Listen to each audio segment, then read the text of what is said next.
All right. So again, before this is the last warning. This is a sad, depressing thing.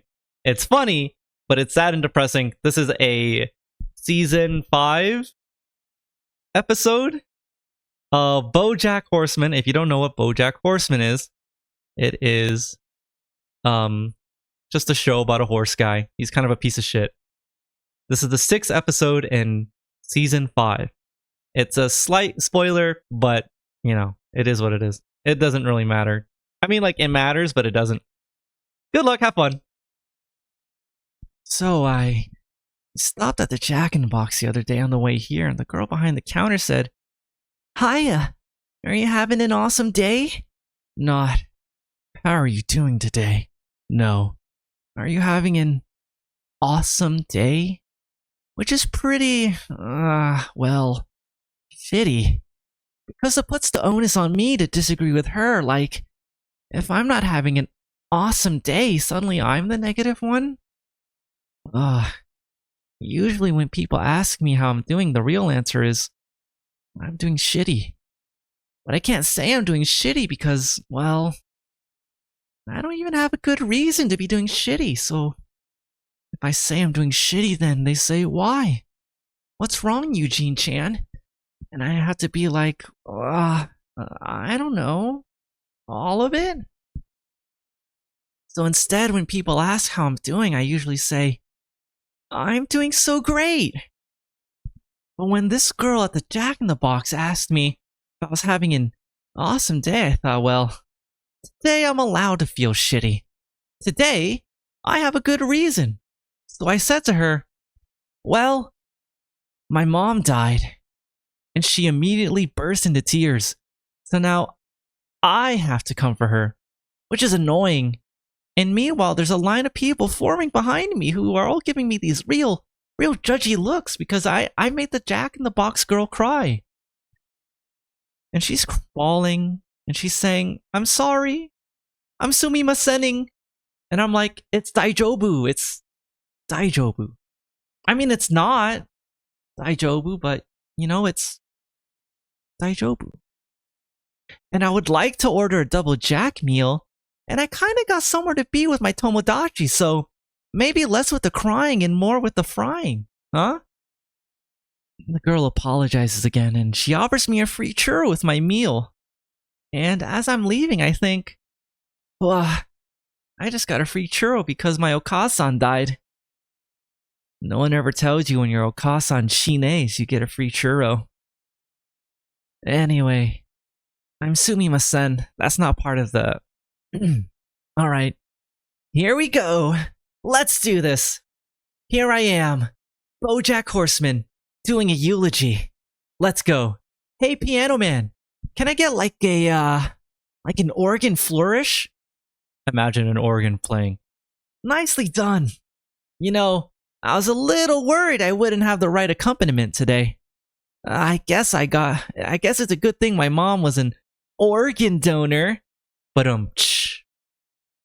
what happened to the organ? Okay, let's just leave the comedy to the professionals, okay? This is a funeral, sir, for my mother. Can you show a little respect? Wah, wah. I'll take it. Beatrice Horseman. Who was she? What was her deal? Well, she was an Uma. She was born in 1938, and she died in 2018. One time, she went to a parade, and one time, she smoked an entire cigarette in one long inhale. I watched her do it. Truly a remarkable woman. Lived a full life, that lady. Just, all the way to the end, which is, now, I guess. Really makes you think, though, huh? Life, right? Goes by, stuff happens, and then you die. No, okay, well, that's enough of my time. You've been great. Tip your waitress. No, I'm just kidding. There's no waitress. But seriously, that's all I have to say about my Okasan. No point in beating a dead Uma, right? So, now what? I don't know. Mom, you got any ideas? Anything? Okasan? No. Nothing to contribute, huh? Hey, knock once if you're proud of me. Hey, can I just say how amazing it is to be in a room with my Okasan? And I can just talk and talk without her telling me to shut up and make her a drink? Hey, Mom, knock once if you think I should urusai. No? You sure? I mean, I don't want to embarrass you by making this eulogy into a mealogy. So seriously, if you wanted me to sit down and let someone else talk, just knock. I will not be offended. No? Your funeral. Sorry about the closed casket, by the way. She wanted an open casket, but, you know, she's dead now. So who cares what she wanted? No. That sounds bad. I'm sorry. I think that if she could have seen what she looked like dead, she'd agree it's better this way. She kind of looked like this. Did my model die? Oh, there it is.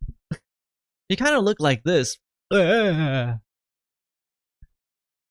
of like a pissed off toy dinosaur.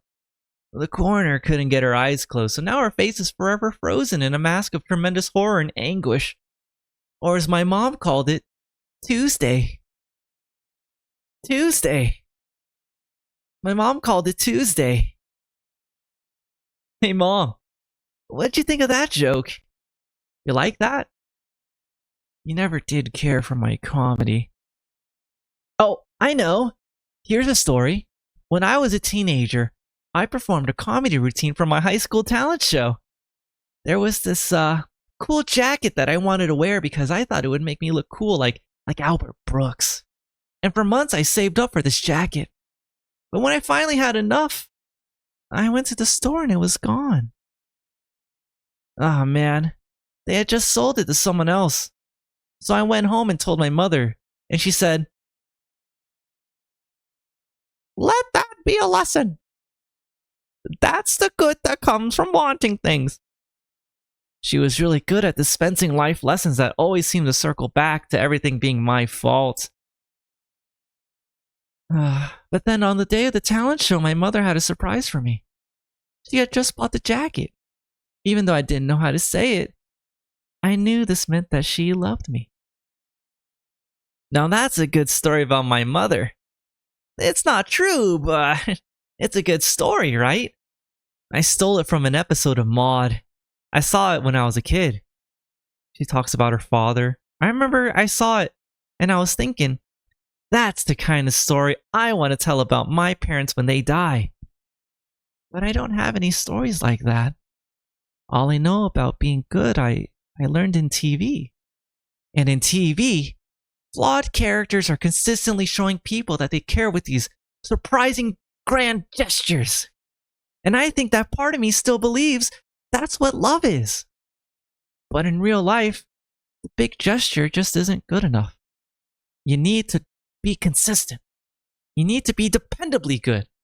You can't just screw everything up and then take a boat out into the ocean to save your best friend or solve a mystery, or hell, even fly to Kansas. You need to do it every day, which is so hard.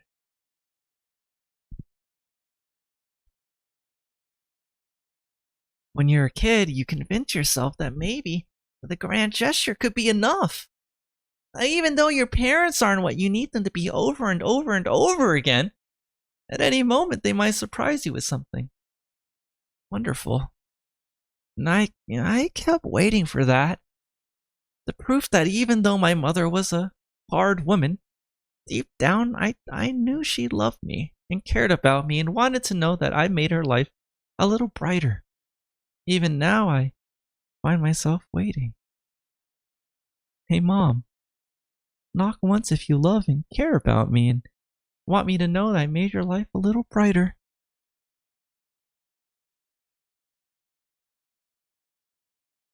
My mother did not go gentle in that good night. She went clawing and fighting and thrashing, hence the face. Ugh. If you've seen her, I swear to God, the only thing you'd be thinking about right now is that I am nailing this impression. Whew. I was in the hospital with her on those last moments, and they were truly horrifying, full of nonsensical screams and cries, but there was this one moment, this one instant of strange calm, where she looked in my direction and said, "I see you." And that's the last thing she said to me. "I see you." Not a statement of judgment or disappointment, just an acceptance and the simple recognition of another person in the room. "Konnichiwa there. You are a human, and I see you."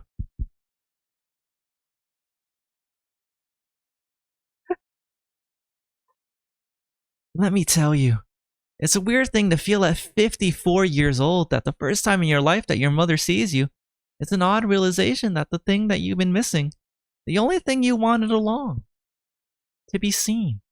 And it doesn't feel like a relief to be finally seen. No, it feels mean, like, oh, it turns out that you knew exactly what I wanted and you waited until the very last moment to give it to me.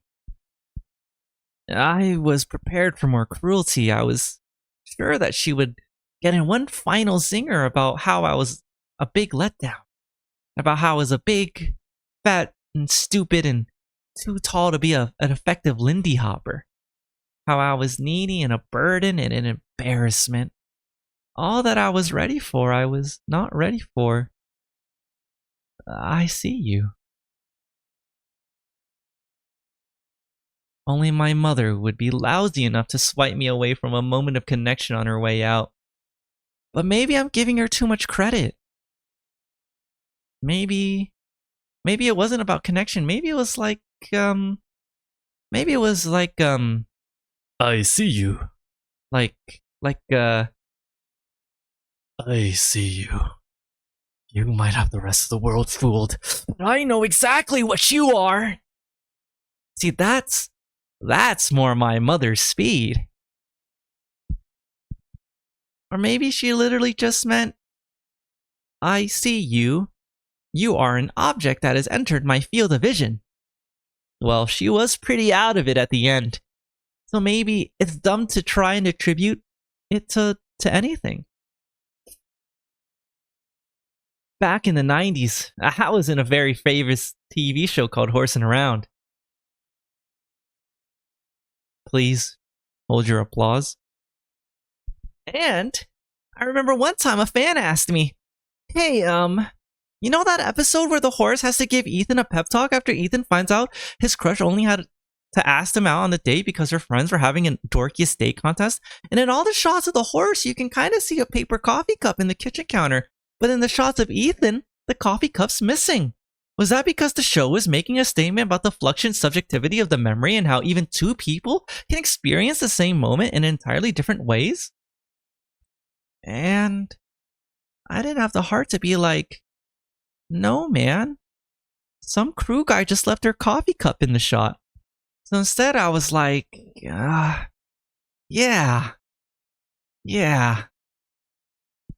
And maybe this is just like that coffee cup. Maybe we're dumb to try to pin significance onto everything. Maybe when someone says "I see you," it just means I see you.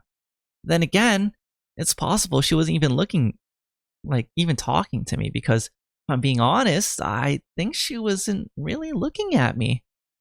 She was looking just past me.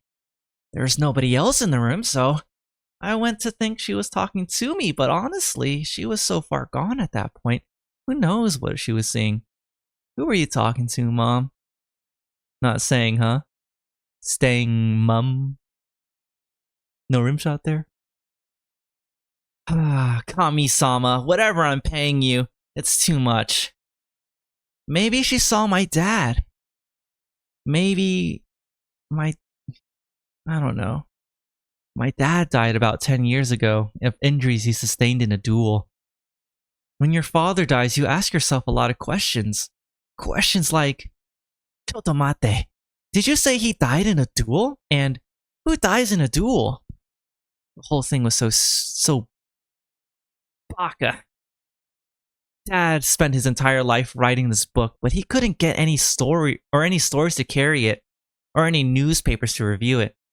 Finally, I guess this one newspaper thought he was pretty funny because they ran a review and tore him to shreds. So my father, ever the proud Mary, decided he would not stand for this besmirchment of his honor. He claimed the critic didn't understand what it meant to be a man, so he demanded satisfaction in the form of pistols at dawn. He wrote the paper this letter, saying anyone who didn't like his book, he would challenge to a duel. Anyone in the world. He even paid for an airfare to San Francisco and a night in a hotel. Well, eventually it found its way to some kook in Montana, who is as batshit as he was and took him up on the offer. They met at the Golden Gate Park and agreed, 10 paces, then shoot. But in the middle of the 10 paces, Dad turned around to ask the guy if he actually read the book and what he thought. Not looking where he was going, he tripped over an exposed root and bashed his head on a rock.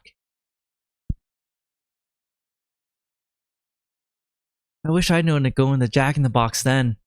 Maybe I could have gotten a free churro.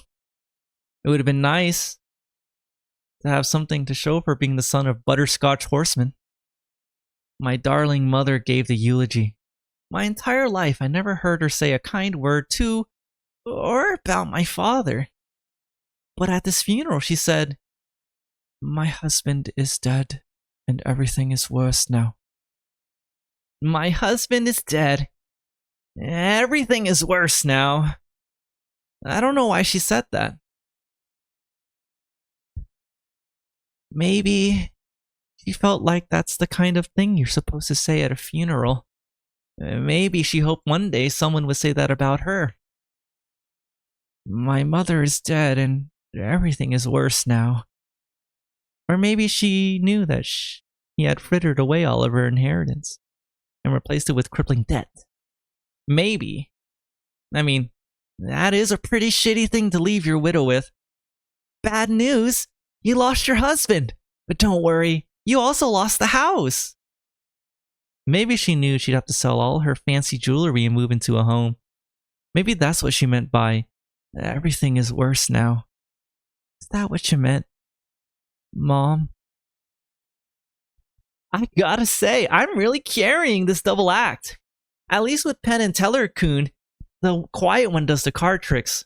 Hey, Piano Man, when I say something funny to my mom, how about you give me one of those rim shots? Yeah, but not now. When I say something funny like, what's the difference between my mother and a disruptive expulsion of germs? One's a coffin fit, and the other fits a coffin. See, that's an example of a funny thing. But thank you. Let's try again. Okasa, what's the difference between my mother and a bunch of Easter eggs? One gets carried in a basket, and the other gets buried in a casket. But ready for one more? Okay, last one.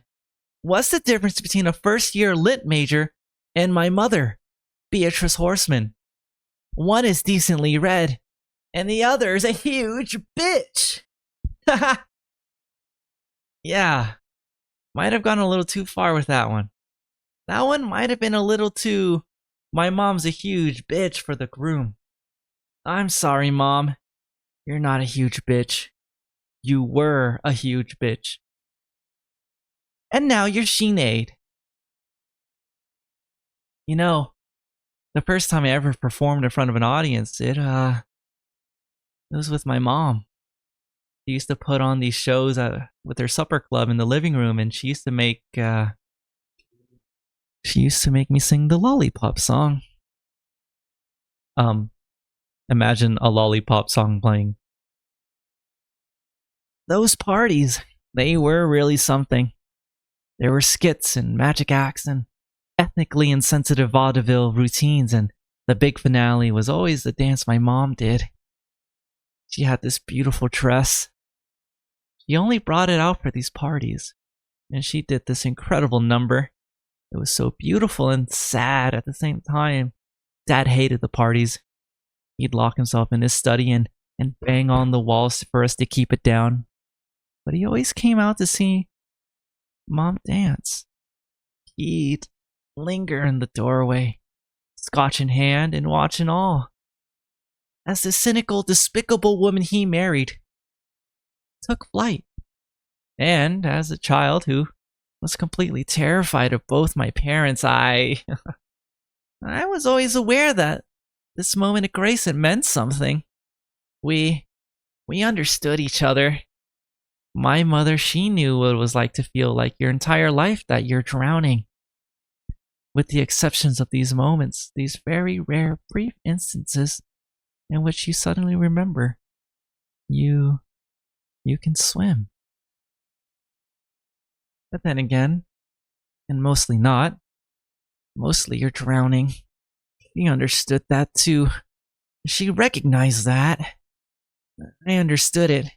And Dad, all three of us were drowning. And we didn't know how to save each other, but there was this understanding that we were all drowning together, and I would like to think that's what she meant when we were in the hospital. She said, I see you. You know, the weird thing about both parents being dead, it means you're next. I mean, you know, obviously it's not like there's a wait list for dying, but any one of us can go, get run over by a Snapchatting teen at any moment.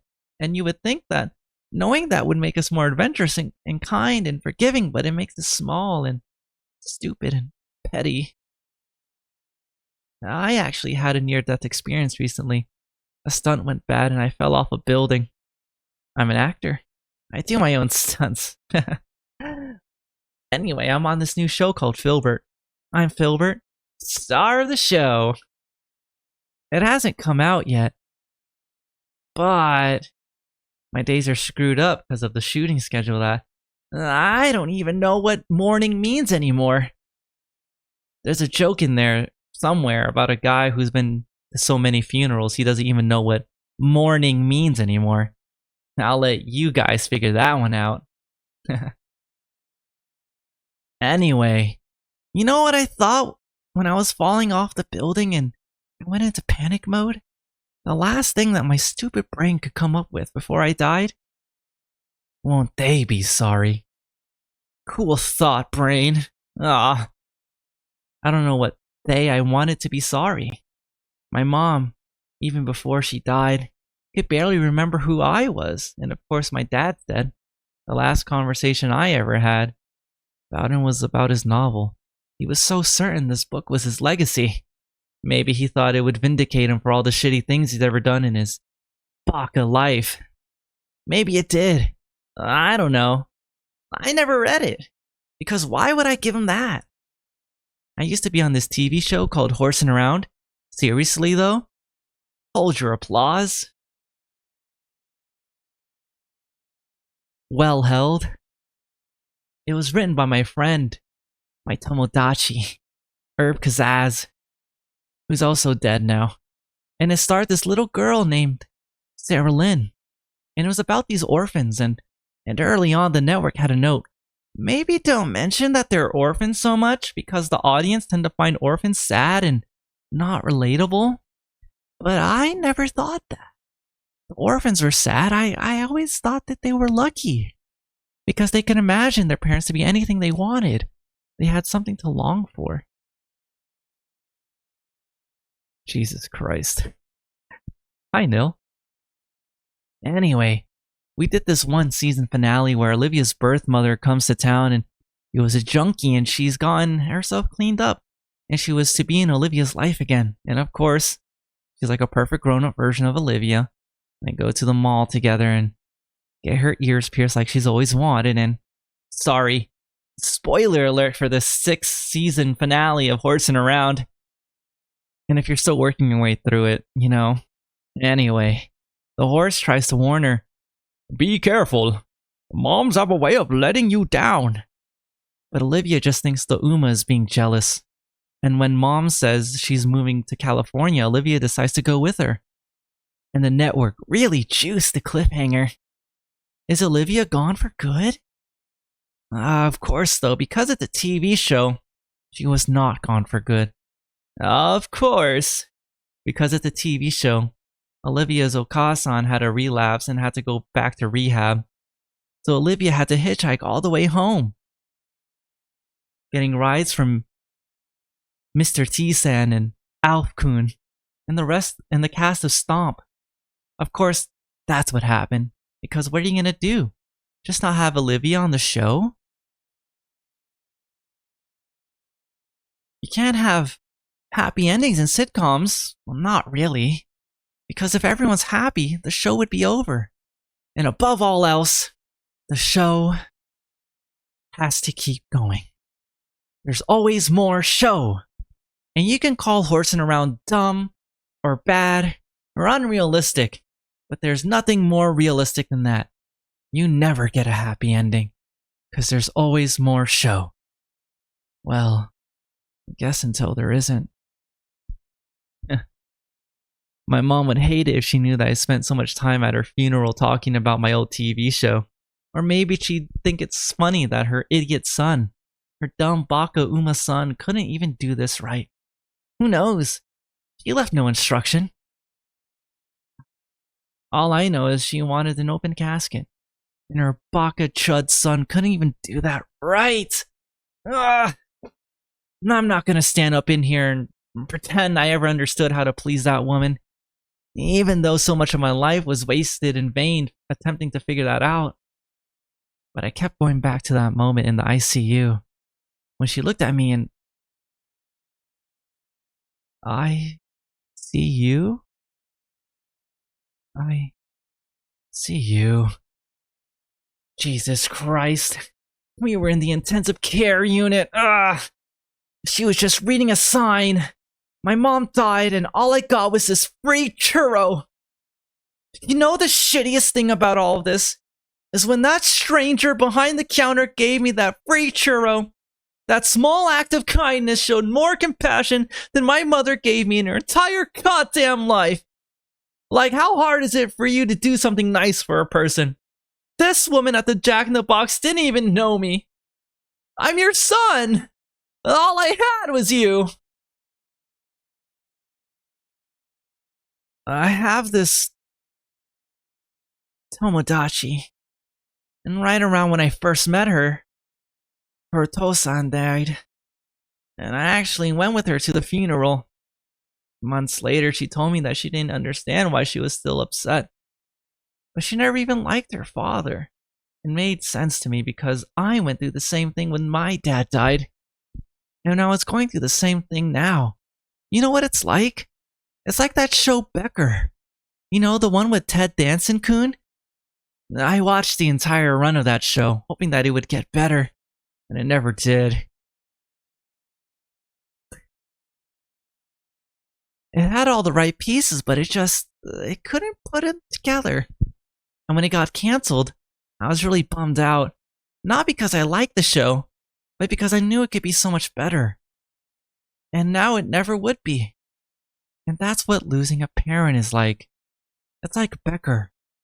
Suddenly, you realize you'll never have a good relationship that you wanted, and as long as they were alive, and even though you'd never want to admit it, part of you, the spockiest goddamn part of you, was still holding up to that chance. And you didn't even realize it was gone until it went away. My Okasan is Shine. Everything is worse now. Because now, I know I'll never have a mother who looks at me from across the room and says, Bojack Horseman, I see you. But I guess it's good to know. It's good to know that there's nobody looking out for me. That there never was. And that there never will be. No, it's good to know that I'm the only one that I can depend on. And I know now. It's good. It's good that I know that, so it's good that my mother is dead. Well, no point in beating a dead horse. Beatrice Uma Man was born in 1938 and she died in 2018. And I have no idea what she wanted. Unless she wanted what we all wanted. To be seen. The camera pans around And the audience in the crowd is in fact not a bunch of people that knew Bojack or Beatrice Horseman, but it was actually a bunch of lizards. Upon realizing this, Bojack Horseman goes and says, Is this funeral parlor B? Cut to black. Credits roll. Back in the 90s, I was in a very